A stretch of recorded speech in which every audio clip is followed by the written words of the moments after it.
sometimes we speak in absolutes, extremes, generalizations, and so on, not because there are not exceptions, but because the exceptions aren't the rules. I can't, I mean, we have to work in generalizations and assumptions and so on. We make them in every day in all of life, and I'm going to make one here. I'm going to tell you, women, never, ever, ever date a man that was raised by a single mother. Don't do it. Just don't. And I could quote all of the statistics on why, whether it's incarceration rate, education, divorce rates, whether or not the likelihood of you ending up with an absentee dad in your child's life, and so on. But I'm not going to do that because people are going to say, oh, that statistic's wrong, and they're going to give me another study or whatever. And I think that that's just a feckless endeavor. Like, there's no point in even quoting that shit. So I'm just going to say this. I'm going to bring up some points. You could decide whether or not they make sense to you and your experiences or not, or you can dismiss them. That's really simple, right?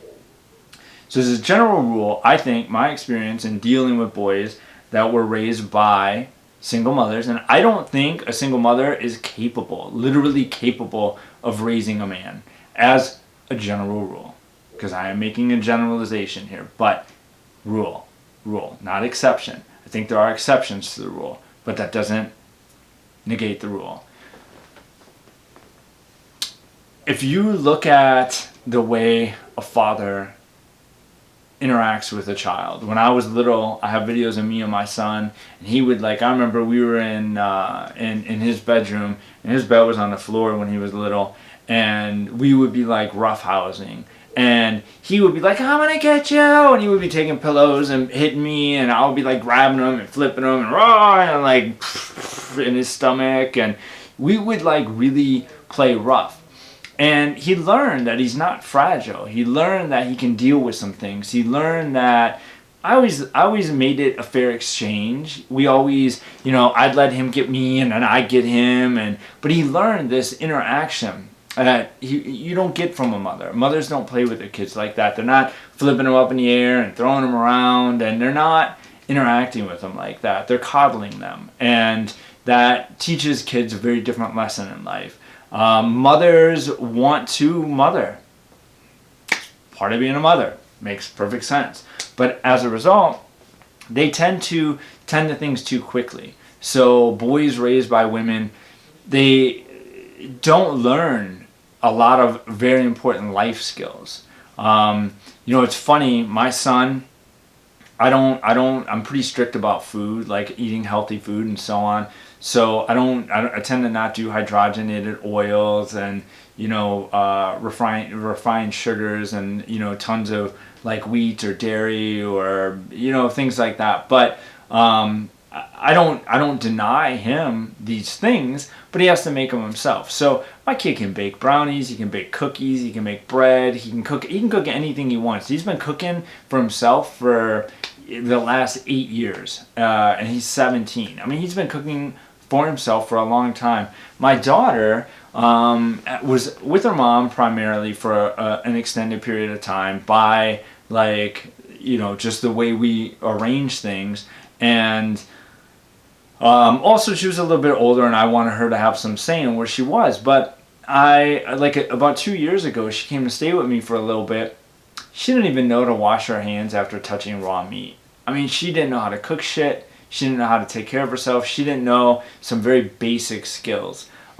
She didn't know how to do laundry. My boy can do laundry. He can sew. He can take care of everything. He can handle it all. But when a boy is raised by a woman, it tends not to be the case.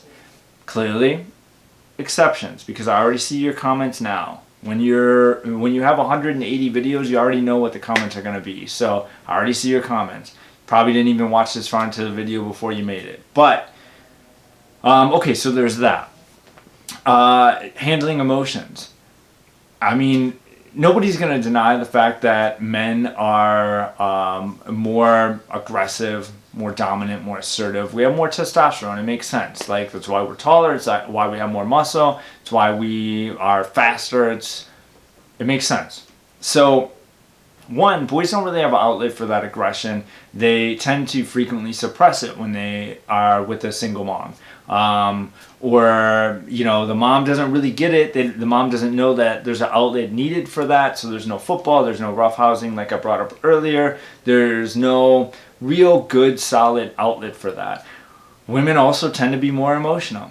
That's not a bad thing. I'm not saying emotional like it's a negative thing, but it certainly can be. Just like being too aggressive or too much testosterone can be, being too emotional or too sensitive or too much estrogen can also be. So boys raised by single moms tend to have a different way of expression. They tend to, I mean, let's face it, we have a woman that, for whatever reason, chose to procreate with the wrong person. She's already made a bad decision.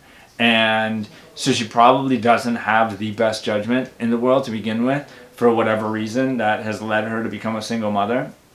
And she's probably not going to handle things well. And he's probably going to learn to not handle things well also. He's probably going to be overly emotional. He's probably going to, he's probably going to be more obsessed with certain things, appearance, clothing, things that a mother would be obsessed with, things that a woman would be obsessed with. I think it's also a reason you basically take away an aggressive outlet for that male aggression. You take that away in a household with a single mom. You add to it a more emotional way of dealing with things, and add to it the fact that boys are going to combine those two. It's probably why there's so much higher of an incarceration rate for men raised by single women, because they don't have an outlet. They don't know how to deal with their stuff. They don't know how to deal with their emotions. So how is this going to affect you as a woman? Well, I mean, it's going to affect you in a lot of ways, dating a man that was raised by a single mom. Single mothers are much more inclined to parentify, or aka emotional incest with their sons. Boys, men, dads don't really do that with their children. They maybe have a little bit more of a buddy kind of dynamic, but they don't treat their kids as their partner. Oftentimes, single moms are venting to their kids about this issue and that issue and things in life that aren't appropriate to talk about with the kid. So, man, I could go on for all of eternity just putting single moms on blast, because fuck, they deserve it. Like, they're kind of fucking up a whole generation of boys that are just really pretty fucking feminized, and I think girls are pretty appalled by them and lacking interest in this, like, Tinder swiping fucking bullshit. Like, oh shit, I feel a rant starting. So I'm just gonna wrap this up, because I think I've done a pretty good job of keeping my actual, like, really, really down in their opinion to myself. So I'm gonna peace out on this one, and